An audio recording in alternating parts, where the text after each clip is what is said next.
ये मैंने ड्रॉ की है वुडन ब्लॉक शीट, ठीक है। वुडन ब्लॉक शीट के ऊपर यहाँ पर राइट एंगल शेप में एक मेटल की ज्यादा थिकनेस वाली एक स्ट्रिप कनेक्ट करते हैं। यहाँ पर 3 कनेक्टर होते हैं। कनेक्टर मतलब जहां पर हम लोग कनेक्शन कर सकते हैं, 1, 2 और 3, ठीक है। फिर इधर बीच में थोड़ी गैप छोड़ के और एक सेम क्रॉस सेक्शन एरिया वाली एक स्ट्रिप कनेक्ट करते हैं। जैसे इसकी थिकनेस होती है सेम ऐसे 1, 2 और 3 कनेक्टर यहाँ पर, और इधर हमारे पास दूसरी एक स्ट्रिप राइट एंगल शेप में कनेक्ट करते हैं 3 कनेक्टर के साथ, 1, 2 और 3, ठीक है। सेम ऐसा ही दिखेगा आपको। चलो फिर ये जो पॉइंट है हमारा, ये पूरी ए चैनल है, मतलब ए पॉइंट है। इसको बोल सकते हैं हम लोग ए पॉइंट, इसको बोलेंगे सी पॉइंट। यहाँ पर ये हमारा सी पॉइंट। देखो डायग्राम में ए और सी के बीच में बैटरी और स्विच कनेक्टेड है ना। ए और सी के बीच में बैटरी और स्विच, तो यहाँ से मैं एक बैटरी कनेक्ट करूंगा, ये बैटरी, ये स्विच। और जब भी प्रैक्टिकल वर्जन होगा तब हम लोग रिहोस्टेट कनेक्ट करेंगे। Rheostat it is called a variable resistor. याद करो वो वायर माउंट रेजिस्टर के बारे में पढ़ा था। ये बेसिक फंक्शन इसका वो होता है बेटा कि जब भी प्रैक्टिकली हम लोग कुछ वैल्यू फाइंड करते हैं तो सर्किट में ज्यादा करंट जो चला जाएगा तो ये सर्किट डैमेज हो सकती है, क्योंकि जूल इफेक्ट तो होती ही है। जूल इफेक्ट होगी तो इसमें हीट जनरेट होगी, तो ऐसा हो सकता है कि इसमें जो वायर है वो जल जाए। तो उसको सर्किट को प्रोटेक्ट करने के लिए हम लोग क्या कनेक्ट करेंगे, ये रिहोस्टेट कनेक्ट करेंगे। ये करंट को प्रोटेक्ट करेगा, मतलब उसकी अमाउंट कम कर देगा, ठीक है। ये बैटरी है, ये स्विच है और ये रिहोस्टेट है, ठीक है। चलो ये जो पॉइंट है हमारा, this is our B point. ये जो है वो हमारा बी पॉइंट है।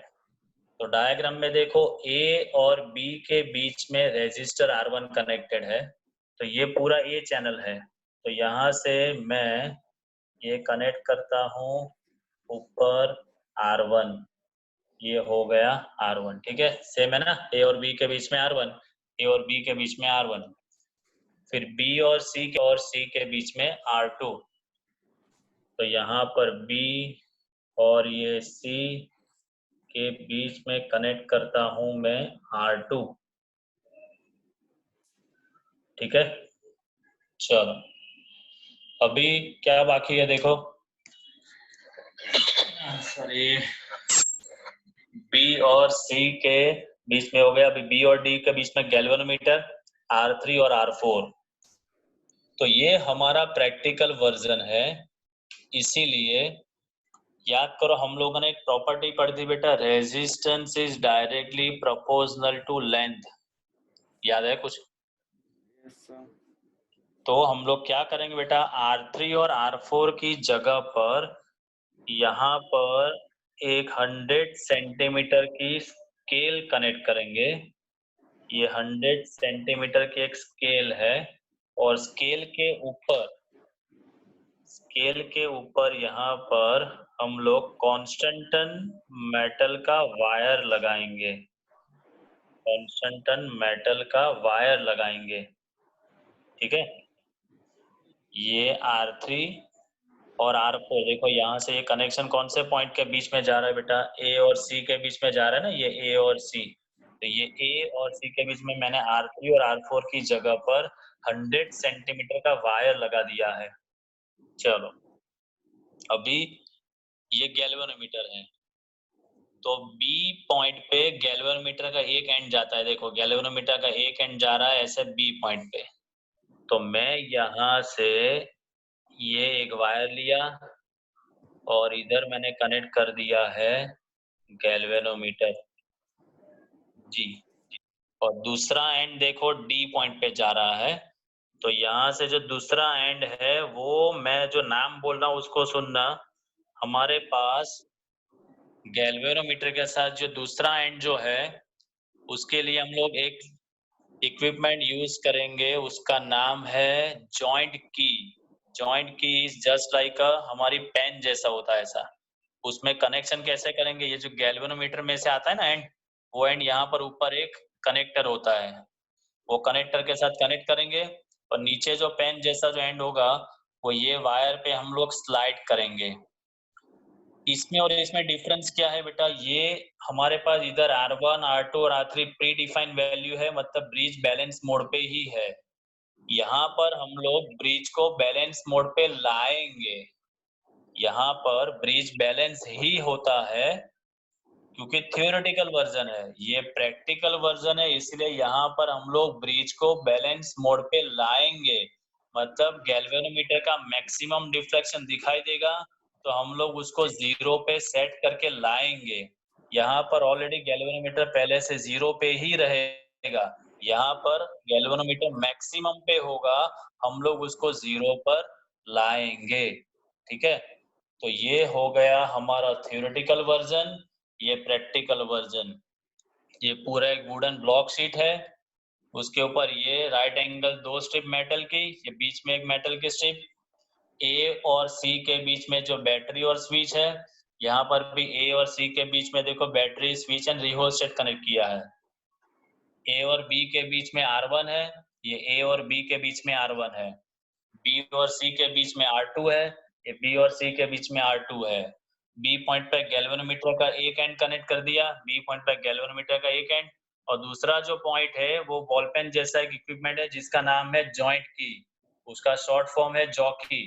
ठीक है, तो उसमें हम लोग कनेक्ट करेंगे। This is our movable and, this is our movable and, ये हम लोग वायर के ऊपर स्लाइड करेंगे और गैल्वेनोमीटर का डिफ्लेक्शन मैक्सिमम से हम लोग 0 पे लाएंगे।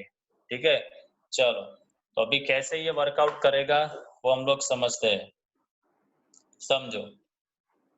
तो यहाँ पर हम लोग, अभी ये मिटा दूं, चलो अभी रहने देता हूँ। यहाँ पर क्या कंडीशन हमने प्रूव कर दी थी, R1 bye R2 equal to, याद है ना, R3 बाय R4, ये हम लोगों ने फाइंड किया था। ठीक है, यस सर। अभी यहाँ पर हम लोग इक्वेशन ऐसा ही प्रूव करेंगे लेकिन थोड़ा डिफरेंट है, कैसा है वो समझाता हूँ। चलो, तो जैसे सर्किट का कनेक्शन हो जाता है, करंट फ्लो होना चालू हो जाता है, तो यहाँ पर हम लोग ये R1 और R2 दोनों में से कोई भी एक नोन वैल्यू होगी और एक अननोन वैल्यू होगी। मान लेते हैं R2 में ले रहा हूँ नोन वैल्यू और R1 जो है this is our unknown value. हमें R1 फाइंड करना है, इससे भी हम लोग अननोन वैल्यू फाइंड कर सकते हैं, इससे भी हम लोग unknown value of resistor find कर सकते हैं। ठीक है, तो यहाँ पर सर्किट कैसे ऑपरेट होगी बेटा, कोई भी नॉन वैल्यू ऑफ R2 में प्री डिफाइंड, मुझे जो लेनी है मैं ले सकता हूँ, 10 ओम 12 ओम 15 ओम जो मुझे लेना है मैं ले सकता हूँ। तो मैं कोई वैल्यू R2 की वैल्यू फिक्स कर दूंगा, R2 की वैल्यू फिक्स करेंगे। ये अभी एकदम अपनी ओरिजिनल लैंग्वेज में लिखता हूँ, ठीक है, समझने के लिए। फिर क्या चेक करेंगे बेटा, ये जो मैंने बोला था कि जो जॉइंट की जो है उसको मैं ए पॉइंट पे टच करूंगा, मतलब यहाँ पर और यहाँ पर टच करूंगा। फिर क्या करेंगे, then we touch the joint की at point A and C. जैसे ए पे टच करेंगे तो गैल्वेनोमीटर 0 से एक साइड पे मैक्सिमम डिफ्लेक्शन पे चला जाएगा। जैसे मैं सी पे टच करूंगा तो गैल्वेनोमीटर दूसरी साइड पे मैक्सिमम डिफ्लेक्शन पे चला जाएगा। तो यहाँ पर लिखता हूं, so we get the full scale deflection, मुझे दिखाई देगा फुल स्केल डिफ्लेक्शन। मतलब जो हमारा ब्रिज है वो bridge is in unbalance mode और एल्स अनबैलेंस कंडीशन। तो यहाँ पर ब्रिज बैलेंस ही था, यहाँ पर ब्रिज अनबैलेंस है, ए और सी पे टच करेंगे तो हमें उसको बैलेंस कंडीशन पे लाना है। तो क्या करेंगे, नाउ ये जो हमारी जॉइंट की है उसको मैंने ए पे टच की है, तो मेरा गैल्वेनोमीटर का पॉइंटर यहाँ पर मैक्सिमम पे है। ठीक है, अभी मैं क्या करूंगा, ये जो ए पे मैंने टच किया है, पॉइंटर मैक्सिमम पे है, मैं जॉइंट की को ये वायर के ऊपर स्लाइड करवाते जाऊंगा। जैसे जैसे मैं ऐसे स्लाइड करवाते जाऊंगा, ये पॉइंटर धीरे धीरे धीरे धीरे धीरे वो जीरो पे आने की ट्राई करेगा। कोई पर्टिकुलर पॉइंट पे वो जीरो पे आ गया, मानो कि ये पॉइंट पे वो जीरो पे आ गया, तो ये पॉइंट हमारा कौन सा हो जाएगा बेटा, डी पॉइंट। देखो यहाँ पर डी पॉइंट है ना ये, तो यहाँ पर डी पॉइंट हमारा फिक्स है, यहाँ पर डी पॉइंट हमारा मूवेबल है, हमें फाइंड करना है। ठीक है, तो लिखेंगे now we slide the joint key on a wire and find the null point. जो पॉइंट पे हम लोगों को जीरो डिफ्लेक्शन मिलेगा, that is called our null point. तो नल पॉइंट पे galvanometer shows no deflection, galvanometer में डिफ्लेक्शन दिखाई देगा नहीं। कहां पर, नल पॉइंट पे। तो पहले ए पे टच किया था तो गैल्वेनोमीटर का पॉइंटर मैक्सिमम पे था, जैसे मैं जॉइंट की को स्लाइड करता हूं तो वो धीरे धीरे धीरे धीरे धीरे कहाँ गया, जीरो पे आ गया। जैसे वो जीरो पे आता है मैं वहां पर अटक जाऊंगा, तो this is our D point. तो अभी ये ए और डी के बीच का जो होगा रेजिस्टर, उसको मैं क्या बोल सकता हूँ, R3। देखो ए और डी के बीच में जो R3 है ना, तो इसका रेजिस्टेंस जो भी होगा मैं उसको R3 बोलूंगा। और ये जो डी और सी के बीच में है, तो ये डी और सी के बीच में जो है उसको मैं क्या बोल सकता हूँ, R4 बोल सकता हूँ। क्लियर? Yes sir. सेम ही है बेटा, सेम ही है, सिर्फ यहाँ पर R3 और R4 की जगह पर हम लोग यहाँ पर लेंथ कंसीडर करेंगे। क्या कंसीडर करेंगे, लेंथ। ठीक है, चलो। तो जैसे नल पॉइंट मिलता है, गैल्वेनोमीटर में कोई डिफ्लेक्शन नहीं आता है, सो नाउ ये जो हमारा ब्रिज होगा, bridge is in balance condition. ये ब्रिज हो गया हमारा अभी बैलेंस कंडीशन में। ठीक है, चलो अभी मैं इसका इक्वेशन फाइंड करता हूँ। इक्वेशन ऐसा ही है, R1 by R2 is equal to R3 by R4। ठीक है, तो अभी R1 बाई R2 तो एज इट इज, ये R1 बाई R2 तो एज इट इज। R3 मतलब किसका रेजिस्टेंस होगा बेटा, ये एडी वायर का रेजिस्टेंस। तो R3 की जगह पे मैं लिखूंगा resistance of wire AD, resistance of wire AD divided by R4। तो R4 की जगह पर रेजिस्टेंस ऑफ वायर डीसी लिखूंगा मैं, रेजिस्टेंस ऑफ वायर डीसी। चलो अभी मैं यहाँ पर लिखता हूँ, so R1 by R2 is equal to, चलो रेजिस्टेंस का इक्वेशन शायद पता है बेटा, ये R is equal to rho L by A, याद है कुछ ये? Yes sir. Rho L by A. तो R3 यस की सर, याद जगह है। पर रो, ये जो लेंथ होगी, ये लेंथ को मैं ले लेता हूँ L1 लेंथ, तो ये लेंथ को मैं ले लूंगा L2 लेंथ। ठीक है, तो रो L1 बाई ए और यहाँ पर रो L2 बाई ए। चलो एक लॉजिकल क्वेश्चन बेटा, ये रो और ए को मैंने क्यों चेंज नहीं किया, यहाँ पर रो 1 और A1 क्यों नहीं लिखा, यहाँ पर रो 2 और A2 क्यों नहीं लिखा? सर का करंट ये जो सेम वायर रहेगी ना। है पूरा सेम क्रॉस सेक्शन का रहेगा बेटा, ये हाँ जो सर, है और वायर। रेजिस्टिविटी भी सेम रहेगी। हाँ, और वायर सेम ही है, एक ही वायर है, तो रेजिस्टिविटी भी सेम ही रहेगी ना उसकी, इसीलिए। चलो रो और रो कैंसल, ए और कैंसिल।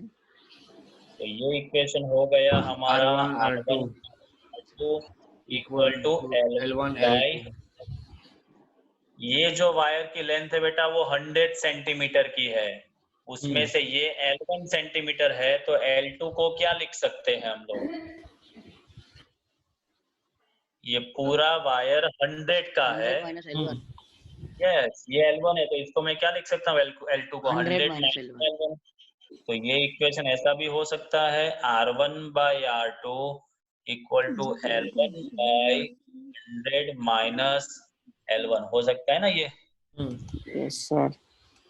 तो सेम वो ही इक्वेशन है, सिर्फ वेस्टर्न ब्रिज में जो इक्वेशन था वो इन टर्म्स ऑफ रेजिस्टर ही था, यहाँ पर in terms of resistor and length, इतना खाली फर्क है। Yes sir. ठीक है, तो ये हमारा थियोरेटिकल वर्जन है, ये हमारा प्रैक्टिकल वर्जन है। ये पूरा वुडन ब्लॉक पे होता है, सेम कनेक्शन ए और सी के बीच में बैटरी, ए और सी के बीच में बैटरी।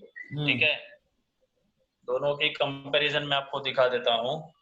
ए और सी के बीच में बैटरी, यहाँ पर भी ये ए और सी के बीच में बैटरी ही है। ए और बी के बीच में R1, ये ए और बी के बीच में R1, ये बी और सी के बीच में R2, ये बी और सी के बीच में R2। गैल्वेन मीटर का एक पॉइंट बी पे, गैल्वेन मीटर का एक पॉइंट बी पे, यहाँ पर डी पे फिक्स एंड है, यहाँ पर डी जो होगा हमारा फ्लेक्सिबल एंड होगा।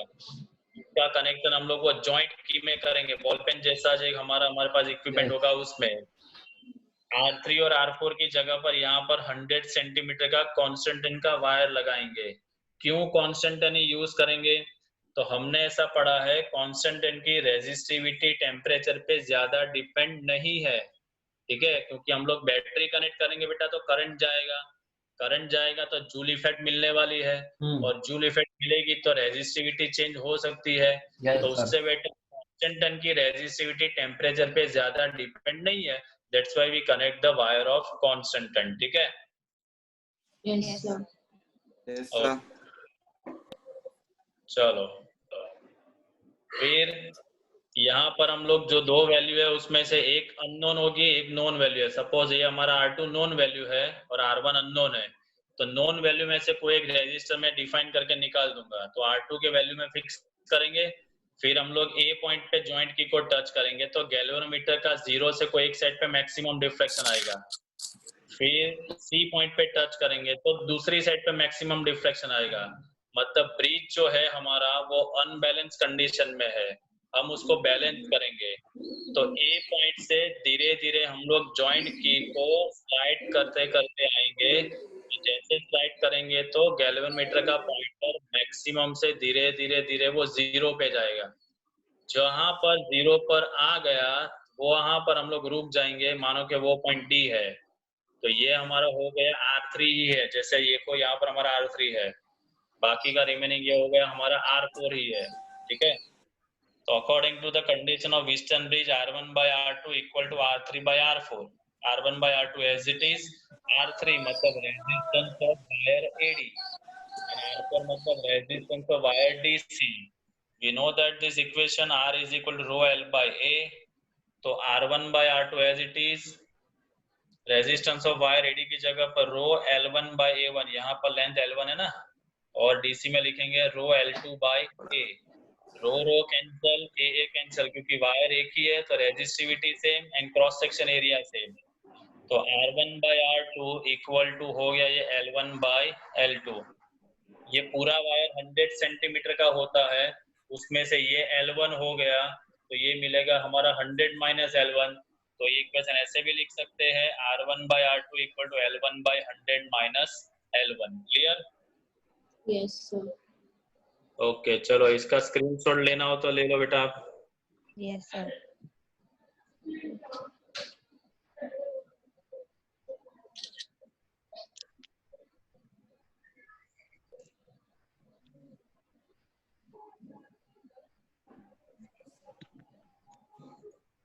हो गया? Yes sir. ओके, अभी एक ही टॉपिक बाकी है जो हम लोग कल कंप्लीट करेंगे, हमारा पोटेंशियोमीटर। ओके ठीक है, सर। पोटेंशियोमीटर का प्रिंसिपल एंड इट्स एप्लीकेशन, तो वो हम लोग कल कंप्लीट कर लेंगे। तो हमारा फोन आवाजेगा। हाँ, किसी के हाँ, घर सर। से आवाज आए।